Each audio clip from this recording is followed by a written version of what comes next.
متحرک حروف کے متعلق ایک قاعدہ سمجھ لیں.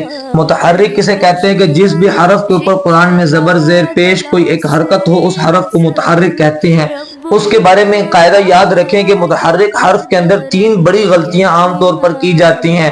یا تو اس حرف کو جھٹکا دیا جاتا ہے، با زبر با، با زیر بی، با پیش بو، یا پھر اس حرف کو لمبا کر دیتے ہیں، با زبر با، بی بو.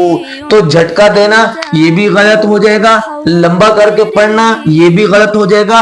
اور متحرک حرف کے اندر تیسری بڑی غلطی کی جاتی ہے، اس کو مجہول پڑھا جاتا ہے. الحمدللہ رب العالمین، یہ لفظ کیا ہو جائے گا؟ غلط. رب العالمین. اللہم صلی، صلی کا لفظ مجہول ہے، یہ لفظ غلط ہو جائے گا. لفظ ہے اللہم صلی. اسی طرح الحمد، یہ مجہول لفظ ہے، غلط ہو جائے گا الحمدللہ رب العالمین. تو میری بات سمجھ گئے؟ متحرک حرف جتنے بھی ہیں قرآن کے اندر ان میں 3 بڑی غلطیاں کی جاتی ہیں، یا جھٹکے سے پڑھا جاتا ہے، یا لمبا پڑھا جاتا ہے، یا مجہول. یہ تینوں غلطیاں نہیں کرنی.